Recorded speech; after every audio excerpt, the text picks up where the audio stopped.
Hey, welcome back to From the Roots Up, the podcast where we follow Hickory FC's, the heartbeat of Hickory FC, the magical season that we're having, their playoff run. We're following match by match, moment by moment. I'm Gavin. This is Max. Here for our third episode, man. How are we feeling today? Man, I'm excited. We got a lot to talk about, and definitely going to be some good stuff we're talking about here. So We've got a ton to talk about. First off, as always, we have to thank our partners, and that is Barley Market, for allowing us, say it every week, allowing us the space and the opportunity to do this. Lifting Love, the podcast network that we joined a week ago, thank them for allowing us the production that you see here and the quality that he provides, Lenny, with Lifting Love Network. And Chris Vondrell, I mean, if you follow our Instagram page, you see all the graphics, all of the, everything that we post comes from Chris. And we can't thank him enough and all the partners for joining with us on this adventure. yeah, absolutely. And like I said, we got a lot to talk about this week. Starting off, we got some fresh new faces on the starting lineup in the back line there that led to an absolute lockdown performance against Lubbock. We got the South Regional Finals are now in our rearview window after putting away that squad, and now the National Semifinals are here. National Semifinals. That's insane to announce, or to be in Hickory, North Carolina, a national semifinal, which is insane. So we know that it's when it's win or go home type of atmosphere, playoffs, you name it. Changing your lineup can be key, or it can be disastrous to moving forward.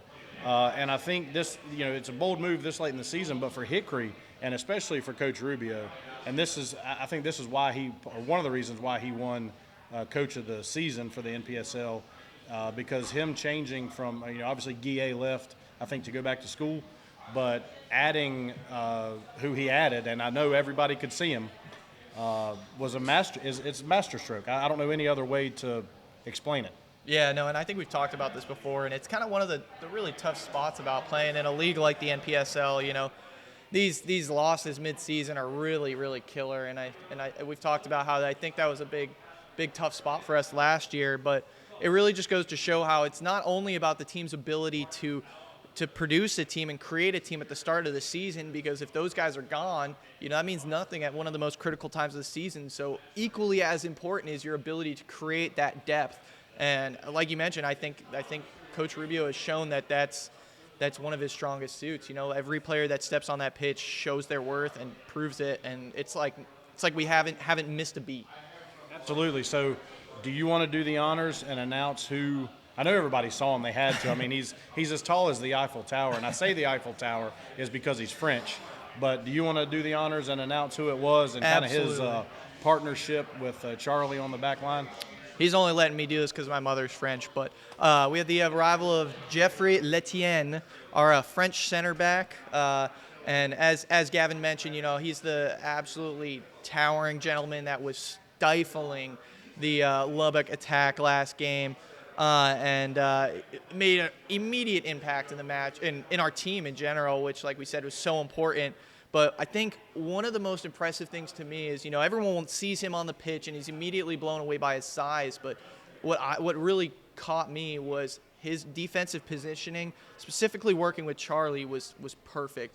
We'll talk more in detail about it in a little bit, but their ability to hold the line and really maintain that defensive structure was impeccable. It was incredibly impressive. Yeah, and I think, we talk about, and I don't think we've talked about him enough, even though he won Coach of the Season, but it's really a master class by, well, not only Rubio, but Coach Will and Coach Jorge for, seamlessly integrating him into the team.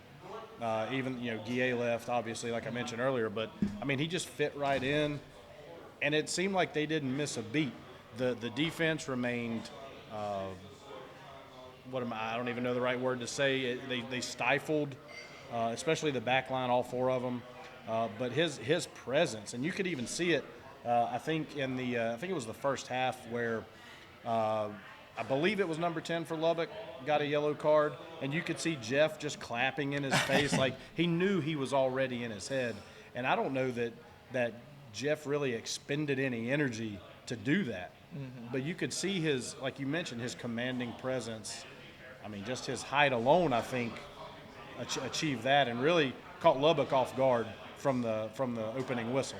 Yeah, absolutely. Yeah, I mean, it took that man 10 minutes to just absolutely be in the head of the Lubbock Strikers, and love that. Love to see it. I've heard several people mention that they saw that interaction, so it's funny to see that we're all witnessing him not only dominating on the field but frustrating these players, and that's part of the game, and he's just absolutely crushing that. But like I mentioned, his first off, I mean, this man joins the lineup immediately, immediate impact, and seamlessly just fits in with the team, and kind of touched on it a little bit, but I mean, looking back at the game, it's insanely impressive how tight the defensive structure was, and we were kind of briefly talking about it, but man, I swear, like 90% of the match, Lubbock was really just struggling to get out of their own half because of how compact. I mean, that includes the center mids and the center wingers as well, but the defensive structure held so well that they just really struggled to create any chances the entire game, which was very impressive. Yeah, and I think it's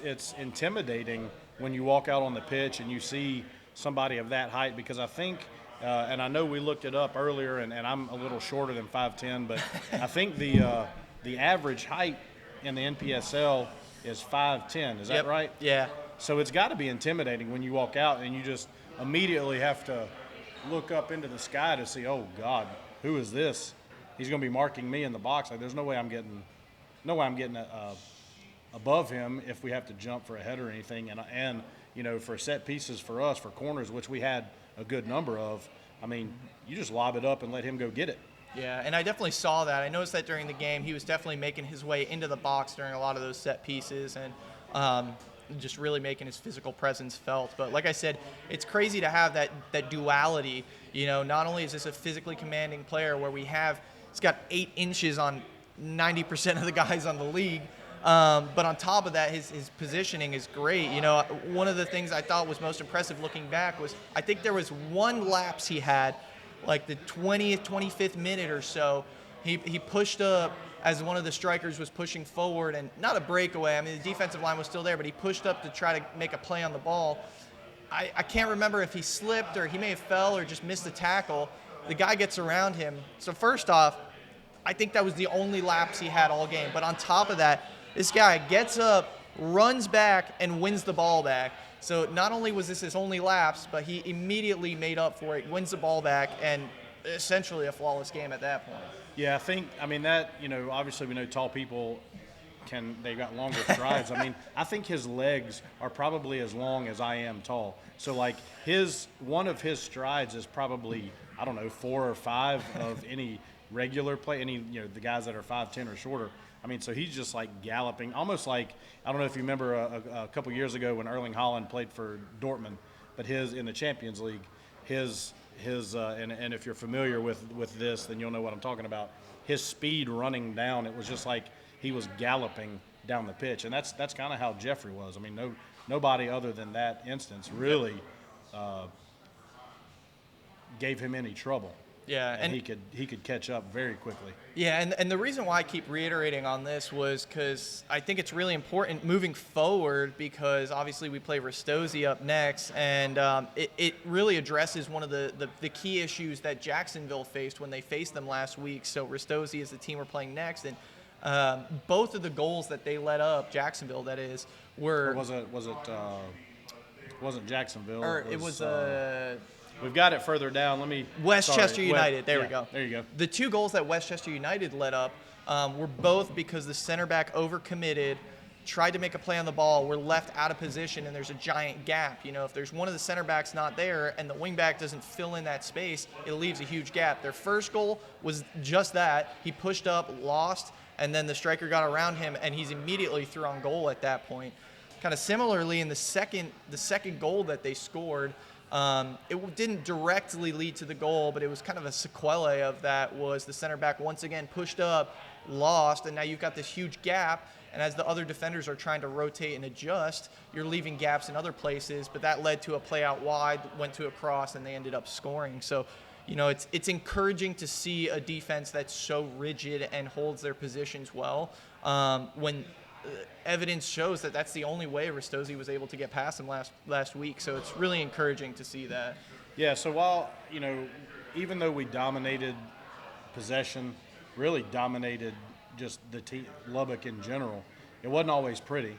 Yeah. And even so, this one was really about control, I would say. Hickory definitely weathered some early jitters, I guess you would call it.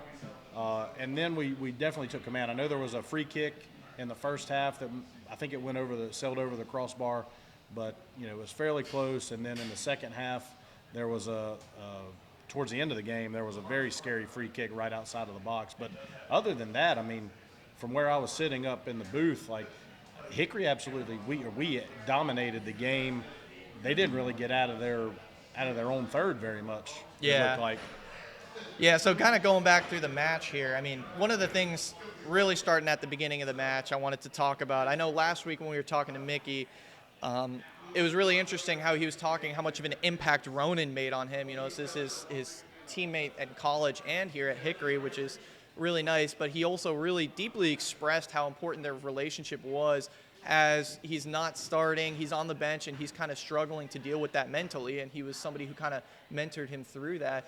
And the reason I bring that up is because I'd noticed right before kickoff, they went up to each other, embraced, gave each other a hug, and it really drove home that what the stories he was telling us, and it really drives it down deep that how much they mean to each other. And it's so important when you're playing with these guys. You really got to trust each other and want to play together, and it makes working together so much easier and better. Yeah, and I think if you follow the Facebook page or you follow their Instagram, whenever they post pictures of training, videos of training, you can really tell the guys are together. You can tell they've gelled together. You can tell they're friends. I'm sure they all, or at least the majority of them hang out outside of playing, outside of training.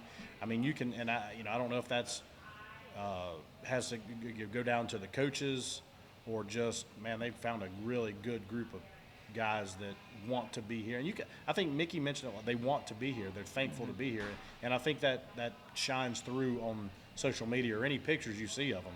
You can really tell that. Yeah, no, it definitely seems like it's a really good group of guys. They love being together, having fun, and it's infectious, you can see them having a good time, whether it's just the videos, the selfie videos they take on TikTok, which are really cool to see, but they're legitimately having a good time together, and it's really fun to see. But kind of going back to what you were talking about, early on there definitely were some jitters in that match. I definitely noticed first 5 to 10 minutes or so were didn't really have that real Hickory structure that I like to see when we play, but trying to force the ball down deep, pushing it upfield too much, really trying to get breakaways when they're not there. And it was a little bit sloppy to start. Wondering, maybe they're a little bit anxious, jittery. I mean, it's the first time we're in the South Regional Finals, so wondering if that played a role there.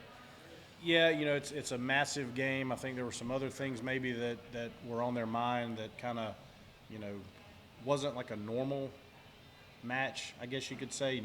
Definitely, and I know Curtis mentioned this on the stream that Lubbock might be used to the humidity too. I mean, it was very hot, very humid Saturday night, so maybe that had something to do with it. Just I guess I've never been. I'm not an athlete, you can tell, but I know that being in that kind of match, the first time we've been in it, there's butterflies. There's got to be butterflies in a match like that.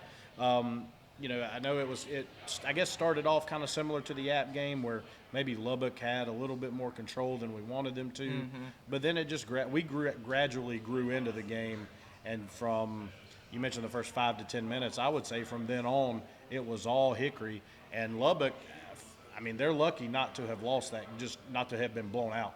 It really should, in my opinion, I think we should have beat them 4 or 5-0. Yeah, no, absolutely. You could see them kind of shake off those jitters 10, 15 minutes into the game. They kind of start settling down, kind of spreading the ball out, always. I mean, the important thing is always having those passing angles, having the options to move the ball out in different ways. But on top of that, just spreading the play of the game, And they definitely started doing that as they settled into the game. They settled into the field. The nerves kind of tamed down and started really building out of the back more and creating a lot of opportunities. And as you said, as we went through the first half, it just felt like we were getting more and more confident and creating more and more chances. So it's cool to watch. Yeah, and I think the biggest thing that I saw, which I don't know if it had an effect on them. Maybe this was one of the things that I talk about being kind of off in the first half or weird was normally the goal that they were attacking, they attack in the second half. Yep. And Yeah, I that's did really notice that. that's really when they just pour it on and just send it, I guess. And so it was interesting that they were attacking that in the first half. And when I saw that when the game started, I was like, oh no, something's just not right here. Luckily, I guess, like I said, from the 5th minute on, they dominated, and really you could tell towards the end of the first half it was all Hickory at that point. Yeah, no, absolutely. And like I said, I think a big part of that is spreading the play. And you could see it near the end of the half as we're not just trying to force the ball down the middle or force it down one side. As soon as they see something's not working, they can stop, they pass it back, working out of the back, spreading it to the other side. And you could see, like, as the Lubbock defenders were responding to that, space would open up, and that would allow them to do what they thrive at, which is the off-the-ball movement, the give and goes. Those were when we really created opportunities. I remember one late in the first half. I think they worked their way out of the back. We're in the middle of kind of switching sides, and then they started pushing into the middle. Lubbock had opened up. They had a nice give and go that led to a great opportunity to just streamlining right into the box. So, as they move the ball around more, create that space, they can do what they thrive at and just really attack those opportunities. So Yeah, and I don't know if it was something that Rubio coach, obviously he had to have seen what was going on in the match towards the end of the first half, and I'm sure he probably told him to keep going, because it was really a tale of two halves. I mean, once he saw the dominance at the end of the first half, it seemed like they came out in the second half and just kept going, kept attacking, and to your point, the midfield was wide open. I mean, it was a playground for them, it seemed like. yeah, no, absolutely. The second half was definitely a different game. Definitely still had a little bit of that early on second half jitters maybe, because I definitely noticed the first few plays that we tried, we were pushing up the field, really trying those long balls down the field that just weren't working. But, again, this time they really quickly shifted and started linking up really well, and that's when we started seeing the second half. We were really starting to lay it on them, and like we talked about before, they were struggling just to get out of their own half at that point. Yeah, and I guess that leans into, and we might have already touched on it, but it seemed like they went to a more aggressive and attack-minded approach maybe in the second half, and you could really tell, and he ended up winning man of the match, and I think I even said it on the stream that he was definitely my man of the match. They were just peppering it into Lucho, and Lubbock had nothing for it. They couldn't do anything. I think there were quite a few times where they were over his back, just on his back, pulling him this way and that, and they weren't calling any fouls, which was interesting. But yeah, they couldn't do anything, and his link-up play with everybody just started showing, man, this is the opportunity right here. Yeah, and then I think we all kind of felt it growing and growing and growing, leading up to that goal in the 61st minute. And again, kind of as we're talking about it was all this breakthrough from building up from what we're talking about. And if you look at the actual goal itself, it was really interesting because it started off as a throw-in on the left side of the field, just over the halfway line. And again, they realized that there wasn't really a lot to work with down that side. They pulled it back, passed it out of the back to the right side. And if you look at the field, you can watch Lubbock kind of spreading out there, which created a lot of space.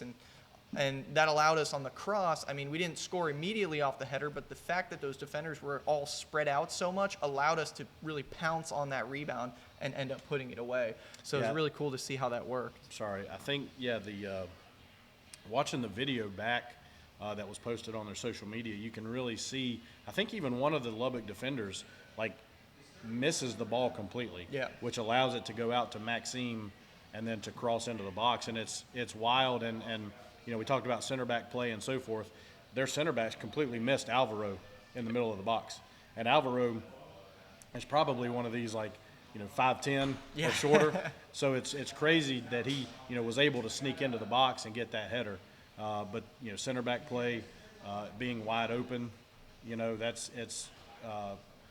I don't know what the right word is, wild that was the case, but it was, and thankfully so that we were able to score that. Yeah, and it really goes to show that when we play I like to call it Hickory football, that really working it well, off the ball movement, things like that, that's when we really thrive and we do really well. But I don't know if I just blacked out the last 20 minutes because of nervousness, but I don't really remember too much. I just remember they made a few good opportunities, and I just remember absolutely clenching and hoping that they weren't going to score. Yeah, so the last 20 minutes, it definitely seemed like, and maybe even a little bit longer, I'm trying to remember from sitting up in the booth, but it definitely seemed like maybe tactics changed a little bit, and we didn't really attack maybe as much as I would have liked to have seen, but that's why Rubio is the coach of the season and I'm not. I'm sat here, and thankfully so.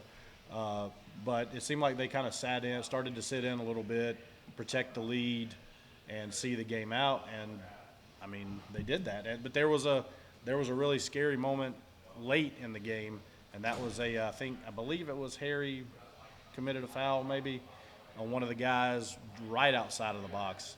And I remember standing up in the booth and telling Curtis, like, I can't watch this. I turned around and said, I can't watch it. Because this, I think it was like 86, 87 minutes, and that's when that happened. And fortunately, our defense stood tall as they did all game. Yeah, no, absolutely. And, I mean, outside of the last little bit where we're really just hanging on to that lead, it really felt like that should have been a 3-0, 4-0 game with the way we really commanded and dominated that game. And, again, not to get too ahead of ourselves, but it really brings a lot of confidence to I imagine, to the team. They played well and they did really well and should have won by more. And you know what? Let's go do that next week.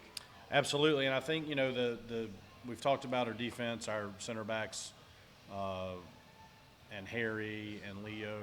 Haven't really mentioned them, but they play a huge part on the back line as well. Maxime, Martine, but barring the defensive mishaps of Westchester against Ristosi, I don't know that they won't. What I'm trying to say is, I guess, that those defensive mishaps won't happen with our squad. They're too good. They're too seasoned. Even though, like we mentioned, Jeff just coming in, like he seems like he's had to have been playing forever. So they know what to do. Coach is going to have them ready.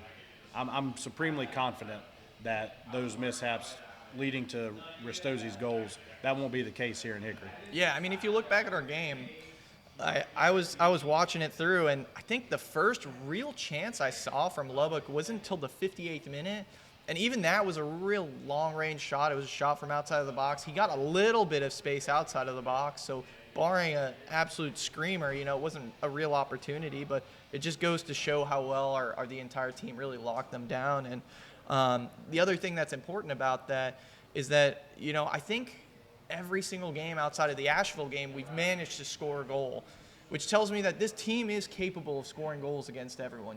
We will score the goals.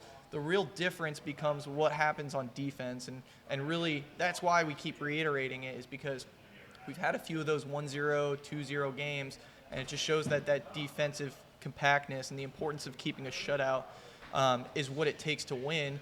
And this team has shown time and time again that that's what they're primed to do. That's what they're built to do. So I'm confident that we'll be able to do it again. Yeah, I think we haven't really talked about the importance of clean sheets. Even with Mickey here last week, I don't think we really kind of discussed the importance of those. But we've seen over the last few weeks with 1-0 victories that keeping a clean sheet is vitally important if we want to continue. We've been able to do that, and that's down to, obviously Mickey in goal, but obviously our back line has been, I'm going to go out on a limb here and say if they had an award for best defense, best back line, best center backs, we've had the best back line in the nation. Yeah, no, and that really is it. That's the difference between winning. And actually, I was wrong. The one game we didn't score in was that Bristol game, but again, we talked about it in the first episode, that clean sheet. I'd have to go back and look at the standings, but that could have been the difference between these home field advantage we have. That was a draw as opposed to a loss, which would have dropped us more. So even in the games we tied, the fact that we didn't let up goals is what put us where we're at right now. Yeah, and Mickey, we talked about it with Mickey, and even the first episode, those saves he made in that Bristol game really, really, like, you see how important they were now. Ooh. Don't spill it. That could be bad. So yeah, like the defensive unit, we could keep going on and on about Letienne and Naylor just seamlessly integrating with each other and being absolute rock stars at the back. So let's, the defense is clicking, the midfield's linking up now. Oh yeah. Beautifully. So we're one win away, and we don't want to look too far, as we talked about last week. We're one win away from a national final. Let's talk about our next. We've talked a lot about the previous game. Let's talk about our next opponent in Ristosi, who I just realized, this is Hickory's second year. This is their first year. Yeah, no. So the next opponent is Ristosi FC. It's a team based out of Maryland, if I recall. But they're meeting us as the East Regional Finals after beating Westchester United. That's the game we were briefly touching on before. One of the most important aspects, besides the fact that they're a first-year team, which is insanely impressive, but I don't know if you guys recall in the first episode, I was harping on how badly we needed Virginia Dream to lose, and they did, which got us these home field games. But this is the team that beat Virginia Dream. That was the one team that was ranked above us that could have taken that home field game away from us, and they beat them at Virginia Dream. So it just goes to show that these guys are absolutely capable of winning big games away from home, and just shows how important that is. Yeah, and we touched on, I think last week and maybe the week before, regarding home field, and you just mentioned it again with Ristosi beating Virginia. So I know we commented maybe that we know that we're home throughout.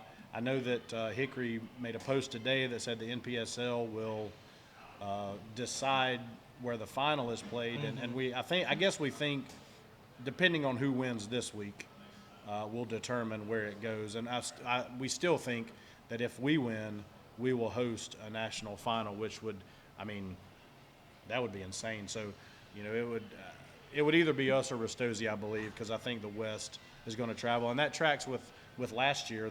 I think they traveled to New Jersey, I believe. Yeah, against Motown. Farrellito did to play the Nationals. So we think it'll still be over on the East Coast, but I guess we'll have to wait and see, after Saturday. Yeah, no, I think that's where a little bit of the confusion came up. People saw that wording that they used where they said we need to see to determine the location of the final. But in actuality, I'm pretty confident that the only reason they said that was because they need to see who wins, us or Ristosi. But we've heard time and time again that the West will travel. So ideally, that would mean that winning should get us the national title game at home, which would be awesome. And it's really crazy to think about, but I think what's, again, cool to think about and talk about here is, Gavin, born and raised here in Hickory. He's lived here his whole life, so he's a native. So, I could talk about how excited I am, but I think it's interesting to see, as somebody who's lived here your whole life, like what would a national championship game, it is the NPSL, but still, that's a national championship game. Like, what does that mean to somebody who's from here?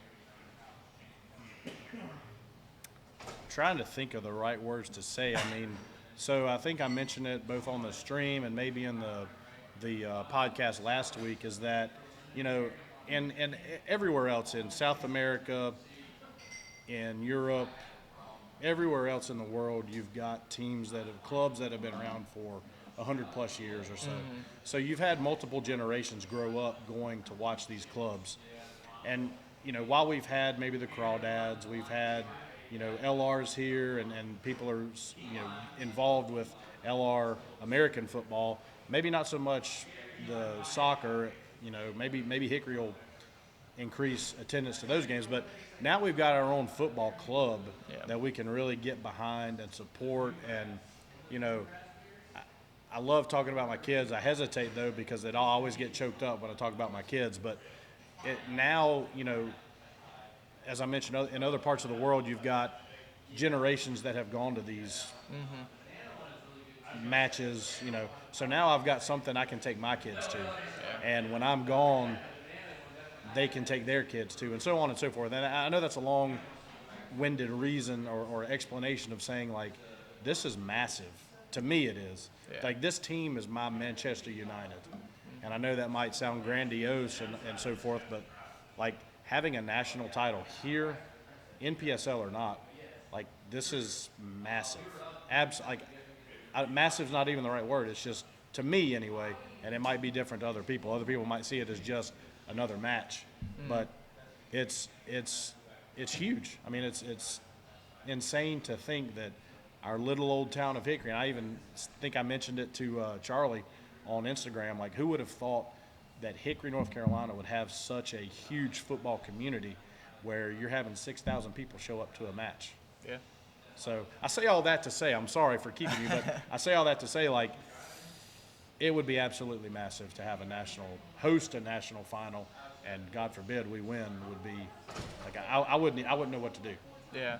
Yeah, no, it's really interesting you brought that up because I never really even thought about that. But yeah, I mean, in European, Central and South American soccer, that is how it is. You know, there's your local teams, your town teams that you follow, and I've talked to friends and family who are Europeans, and they're just like, this is my team, I'm stuck with it because like this is just what my family supported. But like that's like your tried and true team, and like they're like even when they suck, we follow them, but when they're good, we follow them, and it's like you said, it's a generational thing, and it just like goes through and it becomes so much more than that. And that's why I think this isn't just about the wins anymore. This is about the identity. It's about showing that we've got this community-based team, and what you can do with that. You know, when you have the support of the businesses, local businesses, all these people that want to be a part of this and watch them grow. That's when teams are successful. And you know, at this point in time, Hickory FC isn't just playing in the playoffs right now. The players are putting this city on the map, and it just really brings levels to what we're doing, and it's really incredible to be a part of and watch. Yeah, and I think that we didn't even put this on our notes, but I think I'm going to add it that this season in particular, the second season, how well they've played. We've won, or coach won an NPSL or coach of the season. Mm-hmm. Antonio, he just won the Golden Ball. Yeah. So Hickory is the club, the team is certainly people are going to know where Hickory, North Carolina is now because of this season, because the guys have done an amazing job this season. Yeah. And it's funny, we were just talking about this before. We were explaining to Lenny about, this is going to segue into my hot take about, hopefully qualification to the U.S. Open Cup. But hot take, you guys think Hickory's on the map now? Just wait till we upset one of the USL teams next year, and we're on SportsCenter. that would, I don't even know what, I'm thinking about it in my mind right now. I don't even know what that would be like. I would probably do the same thing when Landon Donovan scored in the World Cup, I think against, I can't remember who he scored against now, but I ran outside with my shirt over my head just screaming. I'd probably do the same thing, and everybody would, who's this idiot running around the neighborhood with his shirt off? I'm telling you, calling it right here, book it. Come back to this clip, come back to this episode when it happens. We are way too superstitious to predict the outcome of this game, so we're not going to do that. But the thing we've been absolutely raving about every episode is the attendance. So we're going to start an attendance prediction. I'm going to start off and say last week we had a little bit of rain. I think that stifled our numbers. Now that we can say the word National Semifinal, and as of right now, it's supposed to be sunny on Saturday, I'm going to say 6,500. 65, okay. So, yeah, I believe the article from the Southeast Soccer Report said just right at 5,000 this past Saturday. Yeah. It's kind of, I was kind of hoping we'd break the record there. So 57-58 is the record currently, and you said 6,500.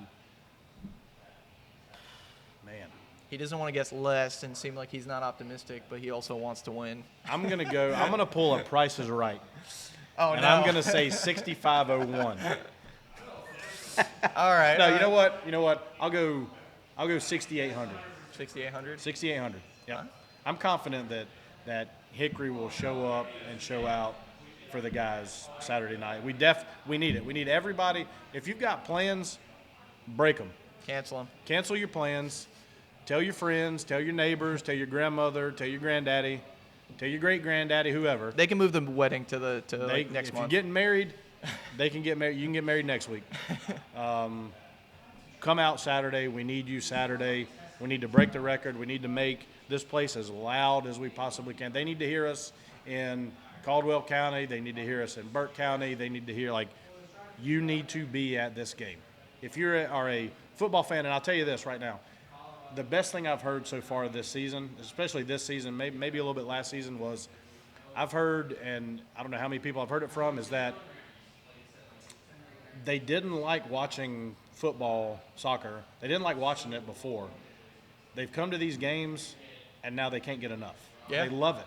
Yeah. They absolutely love it. They can't get enough of it. So if you're in one of those, like, you wouldn't be watching this, I guess, if you didn't like football. But if there's somebody you know that doesn't like it, bring them to the game, because I guarantee you, once they watch this, especially a national semifinal, they're going to fall in love with it. If they don't, and I'm confident in saying this, and I probably shouldn't because my wife will get mad.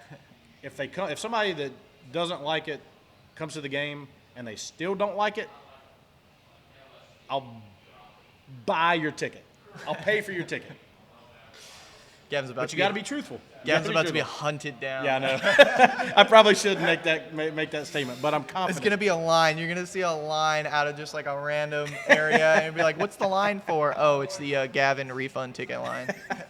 But I'm supremely confident that if you bring somebody to the game, they say they don't like it, and they watch a Hickory FC game, they're going to love it. I know they will. Yeah, no, it's exciting. It's going to be a good game, so we'll see. I don't know how to 7 say it. o'clock Saturday, Restosi FC, the team that beat Virginia Dream, who Virginia Dream had the Golden Boot winner with 17 goals this year. So they beat that team. So, I mean, they're a strong team even out of their first year. I think they lost 2 games. Yep. 8-0-2, yeah. But the teams, the games they've won very handily. So it'll be obviously the best or hardest test that we've faced so far this year. Although beaten Ep 3 times this year, I think they've been our toughest opponent.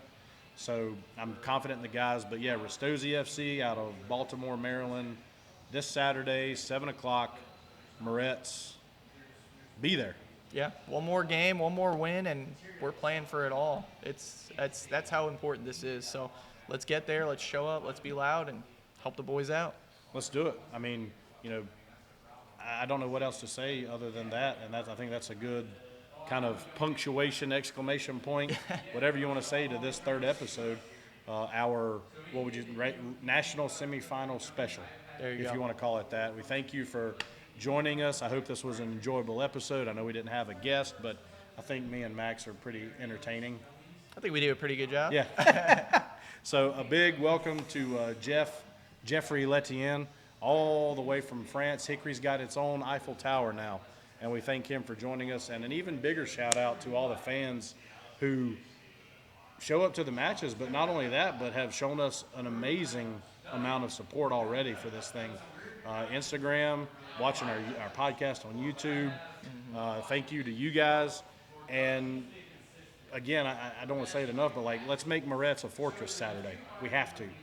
And I cannot, again, we mentioned them at the beginning of the episode. Got to thank Barley Market for letting us be here. They've been an amazing partner so far, and I know that's going to continue for allowing us this space to do this.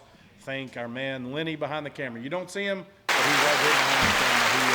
He graciously invited us to join his podcast network, and we cannot thank him enough to provide what the quality that he provides, and we enjoy that, and I hope Lenny does so far. I hope we're doing him right. And then we thank Chris Vondrell. I mentioned the work he provides with all the graphics we've got so far, and we thank him. We can't thank him. We can't thank all of them enough, really. I mean, I could ramble on and on and on and make this podcast even longer, but I won't do that. So, what do we say? We've got to. I keep forgetting to like, comment, and subscribe because I'm not a YouTuber. I'm not experienced in that, but like, comment, subscribe, do what you do. Mm-hmm. And then what is it? Get loud, get proud, and keep growing. Keep growing from the roots up. I got to remember that, yeah. And then, obviously, since this is a Hickory FC deal, up the trees. Up the trees.